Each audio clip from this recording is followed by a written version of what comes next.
The new channel.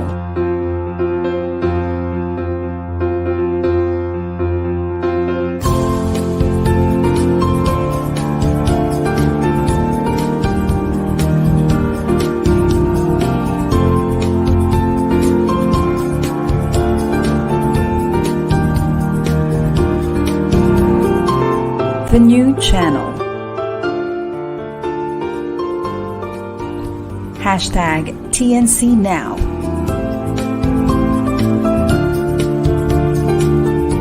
The views, opinions, and insights expressed in the following shows are those of the host, producers, guests, and viewers. They do not necessarily reflect the position of the channel. Viewer discretion is advised.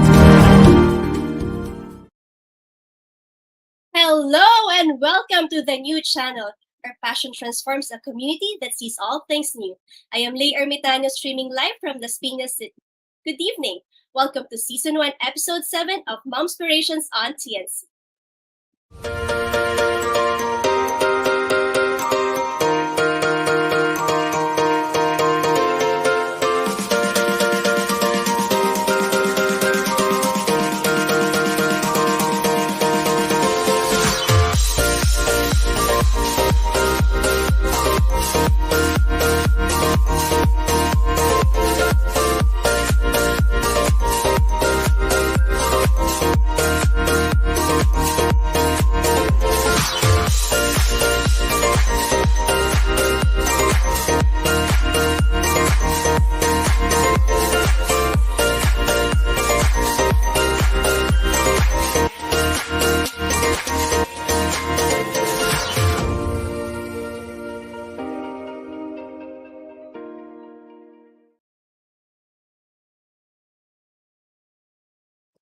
Hello, mommies! Welcome back to another exciting episode of Momspirations. For our first-time viewers, I am Lei Ermitanio, the founder of Mompreneurs Club PH. You can find that on Facebook.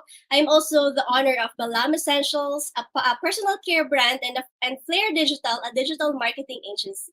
Thank you sa mga mommies natin na nanonood ngayon.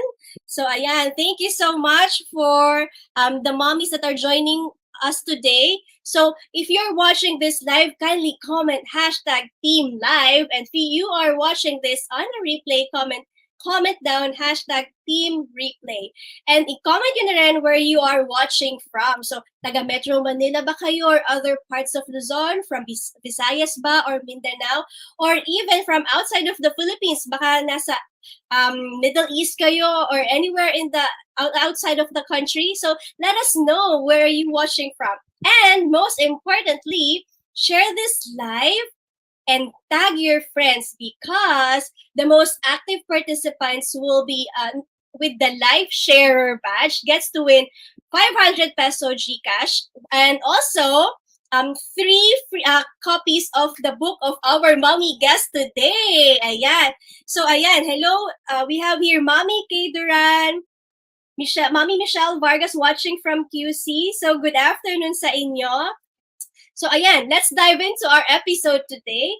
So our mommy guest today is a work-at-home mom managing Getsomecola, very interesting name, Getsomecola, a remote-based digital marketing agency. She eventually started her passion project turned business called she is also her background is in SEO, or search engine optimization. She started working in this industry in 2005, dabbing in multiple roles, from being an SEO copywriter to marketing head of corporate organizations and remote companies. So daming ganap.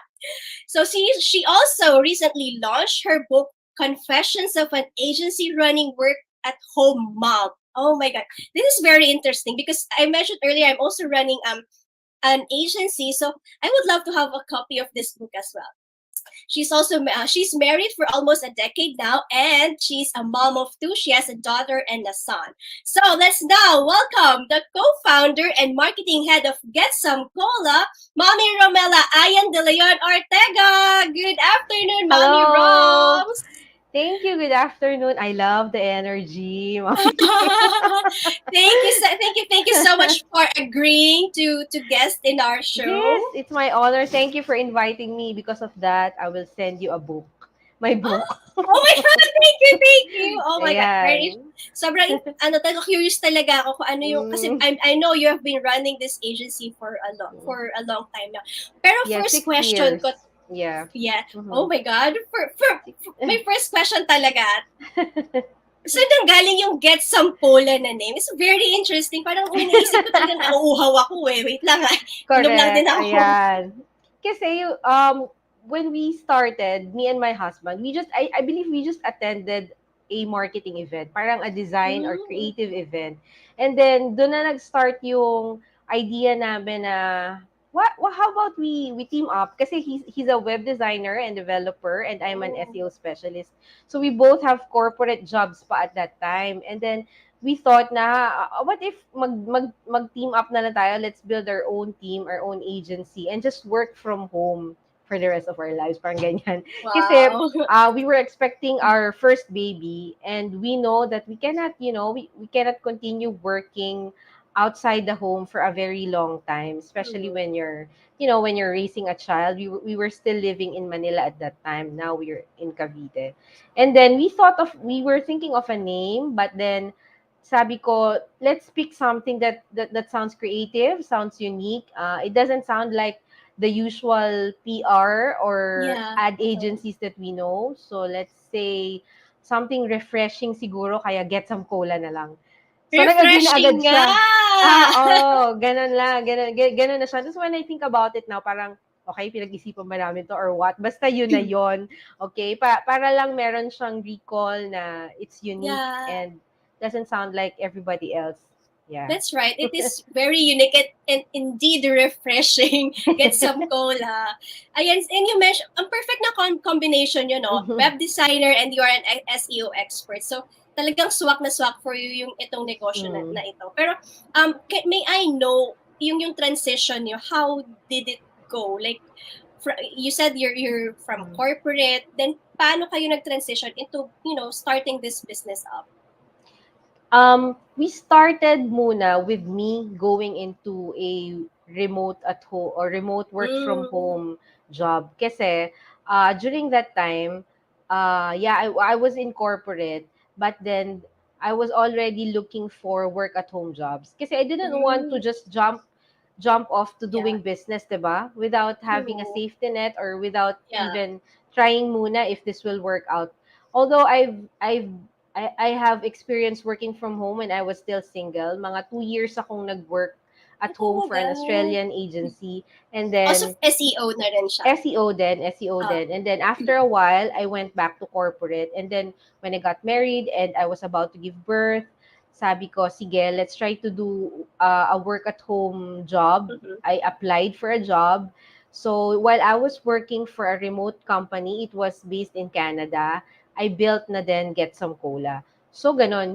That's what I advise for people who want to transition to business. Don't do it abruptly, 'di ba? Parang Yes. COVID lang. Let's not let's not open up the economy abruptly, dahan-dahan Oo. kasi you want to test the waters first, and when Yes, you have a that's right. family, 'di ba? You want the safety nets to be there. So, It has to ganun be kami really secured pa nag-transition. rin, no? This Yes. is a So, very, unti-unti lang. nakakabilib naman yung Mm. teamwork ninyong mag-asawa. Pero, how is it working with the husband? The decision-making in the Natawa ako bigla, business, 'di ba? ganyan. Andiyan ba si hubby? Hi, Oo hi nga. po. I think nag-aano siya, nagchat-chat, hindi ko muna pinapansin. Well, it sounds parang it's a perfect match, 'di ba? Yeah, We oo. both have the complementary skills, but it's not always easy kasi we Mm-mm. have different ways of working eh. We have a different way of being productive, 'di ba? Si Mm-mm. Romer kasi he's really the creative type. So meron siyang Mm. inaantay na creative inspiration or what, Yes. or may certain way siya of trying to craft a design concept, ganyan. Yes. Eh ako naman, syempre tayong mga nanay, hindi pwede, nakaplano lahat. Ngayon na ang schedule, gumawa ka na, mag-design ka na ngayon na. Ganyan. So, medyo ganun kami. Hindi Oo. kami masyadong match sa ganun. So, ang ginagawa ko na lang, what I do is, I give him, sir, we just decide on which tasks will be for you, which part of the project will be for you, and which ones we should outsource to our team, which ones I would handle. Para hindi kami nagko-conflict. Kaya yun. Tip ko yun sa mga mag-asawang who are into doing business. It's also in my Yeah. book. I also wrote that in my Ay, book. wow. Oh my God, Yeah. interesting. Yes, yon ganon. Kasi di ba Para, parang we have this conception na talaga it's really hard to work with your relatives, with your family, much yes, more oo, with the husband, di ba? Parang with the husband, yes. nakaka-pressure. Paano yung Mm. mga major decision making, yung mga ganyan, parang Yes. how do you resolve conflicts? Meron na ba kayo instance na talagang hindi kayo nagtugma? Talagang medyo elevate yung conflict. Actually, every project that comes in, lagi kaming meron kaming disagreement, ganyan. Pero we know that, we have to settle this at the end of the day because, syempre, we have a business to run. It's not just, hindi lang naman to parang the usual conflict between husband and wife. So there are people involved in this project, so we have to decide, amicably. Pero one of the major disagreements, or hindi naman siguro disagreement, but conflict of ideas namin is that yung vision for the company, which is really major, Kasi ako, because siguro I'm a mom and we're still raising young kids, I don't want to go big instantly. Siya naman, parang he really wanted to pursue what do you call that, a co-working space, ganyan, that will also act as our office. Na rin. Oo, ganyan. So ako naman, for now, naisip ko, well, we have this pandemic, that kind of setup is not pandemic proof. And I feel na at this point in time, in our children's age, parang we should not scale up to a certain point na ganun kalaki. Pero Romer is really the big risk taker Mas sa risk aming taker. dalawa. Mas risk taker siya eh. So, maybe later on, I might change my mind because Yes. I'm a woman. Pero, diba? We are entitled to change our minds. So, baka magbago yung iniisip niya, mag-agree ako doon. Pero, what I believe right now is that ito yung season namin na I think we should extend our collaborations, our partnerships with other agencies, with other freelancers. That will actually contribute to our growth. Hindi lang naman yung having a physical office. That's not the sign of growing, diba? Growth, yeah. So, yun ang one of the major conflict in ideas that we have. Hope we can resolve it Shout out sooner lang than later. Kasi I think I have read that your mom is watching here today. So hello, happy Mommy. to be here. Yes. So proud of you, my daughter. Oh, nakaka-touch naman. And also the founder. Yes.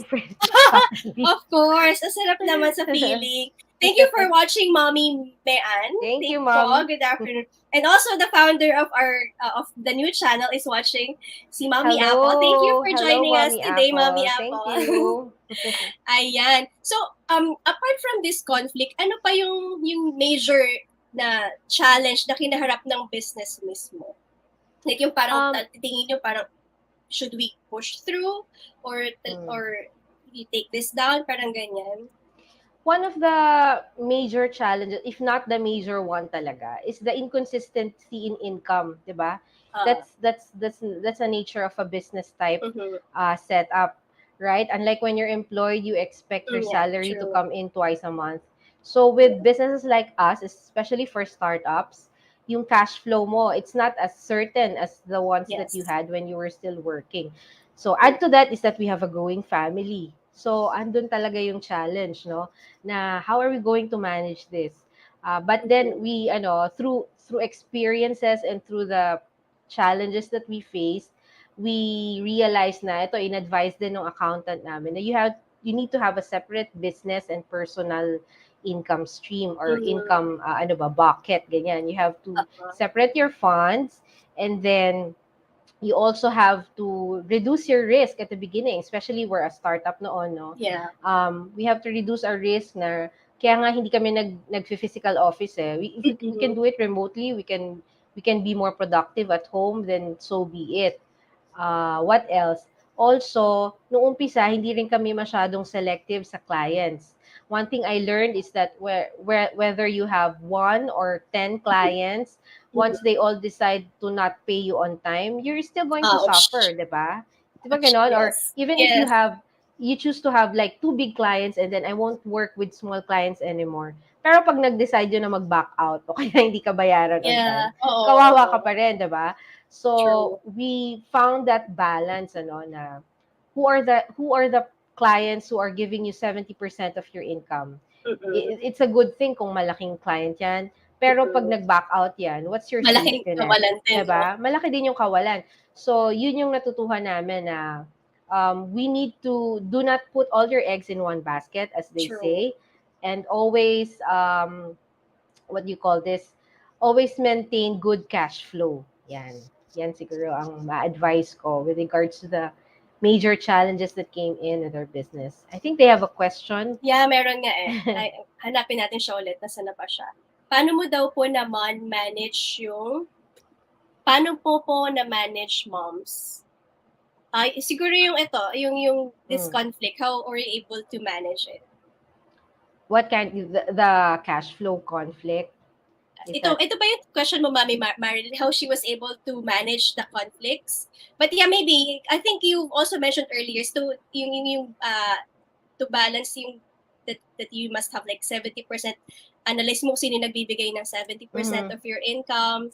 Diba? Yeah, have a separate fund Yeah, for that one personal too. fund and business fund, and if your business income will pay for your office expenses at home, because of Yeah. course you have internet, you have your electricity, then you have to plot the due dates, tsaka kung kailan ka mag-i-invoice. Yan. So, very Yes. practical tips lang, di ba?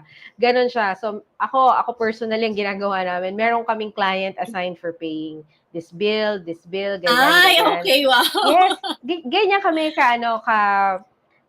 what do you call this, nitty-gritty into the details. Oh, that's But, nice. pero, ang ma-advise ko talaga is, if you're starting out, don't be too selective with choosing The your clients, clients, especially if you're just building your name and yeah. you want to see ano yung expertise na saan ka talaga magta-thrive. Yeah. Later on, Right. saka namin na-identify na, okay, we can do better if we serve e-commerce companies ganon. SEO will impact e-commerce greatly. So ito yung napili naming niche. Now, pero at the beginning hindi pa namin 'yon alam So we take in all types of projects. Oh, that's great. That is a great insight, Mommy Roms. And yung na-mention mo kanina na parang disadvantage of this business na walang certainty yung income kasi yung like sa salary, you have fixed income. But I think with the advantage of this in business kasi, wala siyang certainty pero hindi ka nakakulong sa that certain bracket of income. So you can have it grow pa bigger, diba? Beyond that kung ano yung fixed income sa employees. So True. that's an the advantage. Yeah. Yun naman ang advantage na when you are in business, of course you can take in as much opportunities as you want, 'di ba? Ang nakikita ko lang na siguro ang temptation lang is you take in so much in your plate na So hindi much. hindi mo na Oh my kaya. God, true. Yeah. True. Kaya But ang at least ginagawa, ngayon, yeah. Yeah, please go ahead. Kaya ang naging solution namin nun, kasi of course we want to scale, we want to take in more projects, pero we're just a small team. Paano ba yan? And we're also raising a family. So what do we do? That's where outsourcing came in. Yes, exactly. So I spoke with my co-workers in my previous companies and the freelancers I met in the networking events that we that we do regularly. Doon ko sila nakilala, and then ayun, doon yung network of team namin or talent pool namin kung kanino kami nag-outsource. Exactly. So yun Same thing. I think that's a major thing. I think that's also the blessing, no? Kasi marami na rin ngayon na yung freelancers that we can easily tap pag yung need natin mag-outsource for like certain projects. But at least we are an agency, so mas streamline yung process. So mas na-filter natin or na-edit natin what needs to be done or fixed dun sa mga gawa nila. So ayan, meron tayong question here. Sinong mas active sa inyo ni hobby mo? Ang mas tutok sa business niyo po, ma'am. Ako, I would say ako. Ako talagang mas active sa business namin. It's because my husband is handling a big client of he has a full-time job which is actually a major client of his. So most of the time or ako talaga yung nag-handle ng business namin. So it depends, no? With other, I'm sure with other couples, iba yung dynamics nila. Yeah. So there's really no parang rule or that's set on stone on who will manage this, who will manage that. What I can say is that you take a look at your skill set and your level of discipline in doing things, and then that's when you delegate sinong gagawa nito, who will work on this, ganyan para mag-work out yung partnership nyo in business. I agree. Ayan, nakakatuwa naman itong mga mommies natin today. They're really getting involved dito sa ating conversation. Ayan, si Mommy, ang iyong mother, she once hired me as a blogger. So, thankful for the opportunity. Wow, ang bongga. Yes, actually, pati yung mga sisters ko, ganyan. Sila na Talaga yung ba? vloggers namin. Oh, wow. Pero when it comes to client acquisition, yung mga mangliligaw na clients, it's you, right? Or si hubby? Yes. Mostly It's me you. who is na client facing, yes. Okay, so ayan na nga. Talking about yung balancing the motherhood and the business. What's a day of Mommy Rom's life like? Nako. Ayan. Kanina lang pinag-uusapan natin. Sabi ko, Yeah. wala akong ibang mabibigay na advice kundi get a yaya, ganyan. Pero of course, not everyone can, have the opportunity to get one because it's really hard na these days, no? Ako talaga, I also mentioned this in my book. The beginning part of my day is really dedicated for me and my kids, my children. Because once you have set the tone for the day at home, it will be easier for you to work kahit later on during the day, di ba? Now, some women or some moms would say na mas active yung brains nila in the morning. Ako din ganun eh. So, sometimes, if I want to do some deep work, I really wake up early to do that. Ganyan. Pero minsan lang yon kasi ang hirap agad. Totoo. Pero it's a quiet time talaga na parang mas quiet mag-work time. yung... Ako naman, mostly midnight. Kasi nga, quiet time. Tapos parang doon nag-spike pa yung energy ko. Energy mo. Oo. Tsaka kasi Minsan nga quiet ako, na, wala nang mommy, wala nang Correct. I take an afternoon nap para if I'm preparing myself to work at night, para quiet time talaga. I take a nap in the afternoon. Ganon. So, pero para mas madalian siguro yung mga mommies, maybe just identify 3 big stones for the day. Like ano ba yon? Is it homeschooling? Is it client work? Or is it your me time or exercise? Basta 3 big stones that you want to accomplish for the day so that it's easier for you to manage yung household mo and the business. Yan. Okay, great. Gusto ko yung yung mga three stones mo. But how it is when it comes to clients? Like for example, you have multiple clients, di ba? Like I do. Parang paano mo ba siya hinahati-hating attention mo? Parang hati-hati ba siya within the day or hati-hati siya in the week? Like for example, Monday, this client, Tuesday, itong client yung tatrabahuhin ko. How do you do it? Kasi sa akin parang effective day, kung ano yung araw, ito siya next day. Ganun.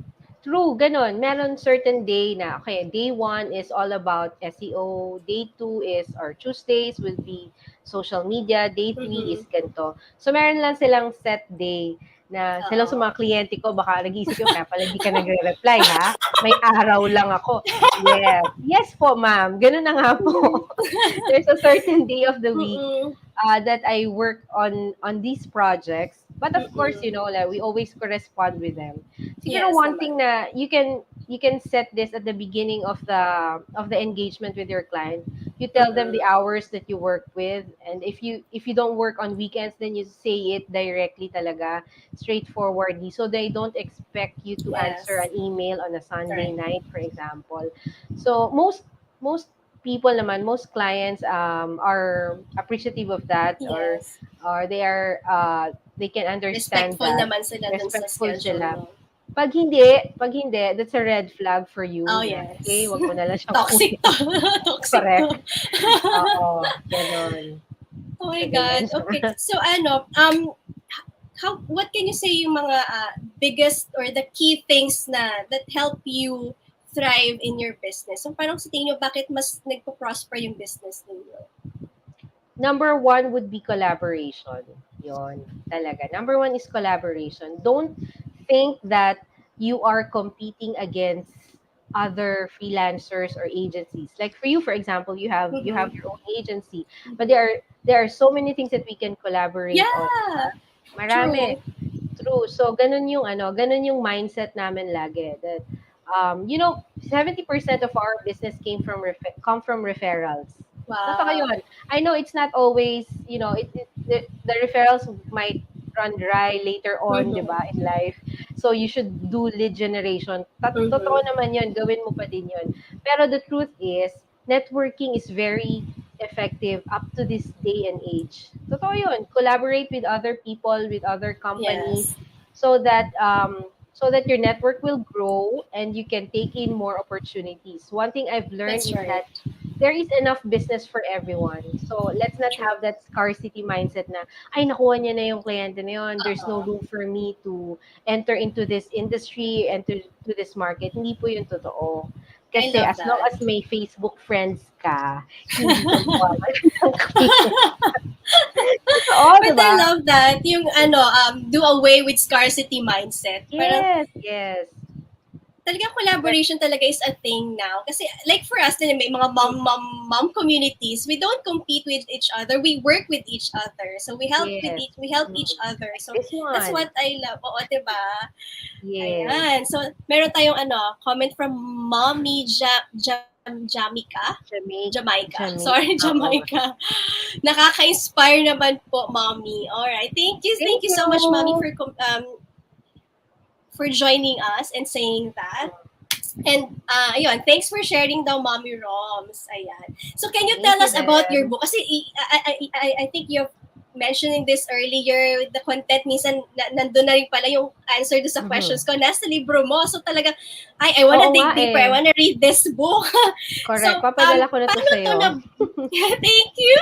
Kinikilig ako. So, paano to nabuo? Parang, what came into your heart? Hindi ko na sabihin naisip into your mind, but what came into your heart? Mm. But mo naisip na, ay, gagawa ako ng book. Ano ba? Well, siguro with the years of being in business, um, and the lessons that I've learned throughout my journey, naisip ko, no, that not a lot of mompreneurs are telling about the struggles of their journey, 'di ba? Yeah. Like for me, for example, when we got into business, we were blindsided by the realities of entrepreneurship. Like, Yeah. ganun pala, hindi pala tayo makaka-expect ng pera kinsenas at katapusan, di ba? Or inconsistent pala yung income monthly. No, kasi mga medyo younger pa kami noon eh. So, hindi namin naiisip yung impact nun. Tsaka yung kung gaano yun makaka-affect sa schedule namin mag-asawa and dito sa bahay, ganun. But once we got into the business and really dove into the real work itself, doon namin na-realize na not everybody, it's not every day that people are telling you about the struggles of running your own company, 'di ba? Parang it's exciting lang na you are your own boss, you set your own schedule, 'di ba? These are the shiny things that we see on social media. Pero the trade-offs or the price that you Yeah. have to pay, not everybody are confessing about that. Yes. So naisip ko, maybe it's time for me to write about the struggles that I encountered and how I overcame them as well.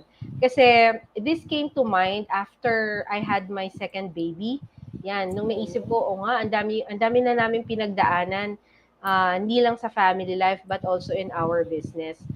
And yet, people are still, parang naisip ko, people are looking at entrepreneurs as all this marketing ninjas and all that. Pero hindi nila naisip na ang daming trade-offs pala, ang daming Mhm. struggles pala na kinakaharap ng mga freelancers. Hindi And na prepare. one, yes, na hindi prepared. And once they jump into that kind of lifestyle, baka ma-discourage sila kapag ka na-experience nila to because it's not what's being advertised to them, 'di ba, on Mhm. social media. So, I just want to reaffirm and to validate mompreneurs who are going through the same thing and those who are deciding to take the leap of faith and go into business Yeah. na okay lang 'yan. Talagang it's part of the territory na meron talagang ganyang Yeah. highs and lows of doing Mhm. business. So that's what my book is all about. I love It it. Yeah, most of the chapters that I wrote here is about the ideas about scaling. Do I need to have Mhm. do I need to have a big team or a small team? Mhm. Should I outsource? How do I Wow. handle the lean season and the abundant season in business? What do you do when suddenly you find yourself pregnant but you're running a very active company? Ganyan. So yan yung mga Ikaw sinulat talaga ko. 'to, no? Ako talaga yan, oo. Sabi nga ng asawa ko, "Ano bang pinaglalagay mo diyan? Baka kung ano nang tsinismis mo sa'kin, bahala ka diyan, basta yan na But I yun." but I think what's also the benefit here is moms won't feel alone. Moms won't feel alone Yes. that they're in Mhm. that kind of journey, di ba? Kasi parang isip na Right. parang ako lang Mm. ba to? So, madedepress sila. But knowing Mm. that, Magku-quit na, yes, ganyan. someone Mm. went through that phase and able to bounce back, parang, oh, wow, Yes. pwede, kaya. Mm. So, di ba? It's also an inspiration. Wow, thank you for writing this book and I'm excited to read my copy. Thank you din. Thank you. At ang good news is may 3 copies na ipamimigay si Yes. Mommy Rom and we will be drawing Here. that from our active. Ayan, ang bongga! Tararan. Bigyan ng book, ibig na bigyan ng jacket. Bigyan ng jacket yan. Bigyan ng book. So, Ayan. i-announce ang winners later. So, Yes. ayan, last word. Can you, bilis na oras, ano? Oo nga, no? Can you, what's your message to our moms here who are watching?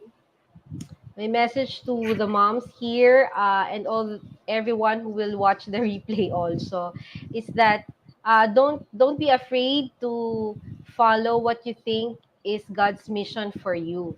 So ako kasi ang ever since when I got married and had my baby, alam ko ang mission talaga ni Lord sa akin maging work at home mom. I know that it's not for everybody. Not everyone would like to have that kind of role, but if you feel or if you get the leading that that is your mission, don't be afraid to take the step. Yon, always choose to learn, stay humble, accept that you don't know everything and there's always room for improvement. Continue to learn. Don't be afraid to reach out to your mentors, to people who are ahead of you in the business so that you will learn from them. And when crisis hits you in your business or in your family life, don't just quit very easily, because there are a lot of things that are beyond our control. So kung ano lang yung kaya mong kontrolin, work on that. Beyond that, the things that you don't have any control of, you surrender it to the Lord. I know it may sound cliche to a lot of people, pero that's what really helped me and my family go through the business of having crisis and then having to manage a family life also. Yan Oh my lang. God, goosebumps ako, grabe. Thank you so much for sharing Thank you, with us your Mommy. knowledge. And we are really so blessed to have you here this afternoon. Thank you so Thank you, much. Mommy Roms. And thank you sa ating mga mommies here for tuning in. And the fact that you are all here is so amazing to me and I appreciate you all. So again, I'm going to leave this message to you. So being a mom doesn't mean you lose your chance of reaching your dreams. Sometimes motherhood becomes a springboard to one's success because of the newfound purpose in life. That being said, have a lovely Wednesday evening, everyone. And today's winner will be announced later on our page. So please watch out for our next episode on August 24 because Momspirations is every second and fourth Wednesday of the month. So see you again on our next episode. Thank you, mommies. Thank you, Mommy Roms. Bye, everyone. Thank you.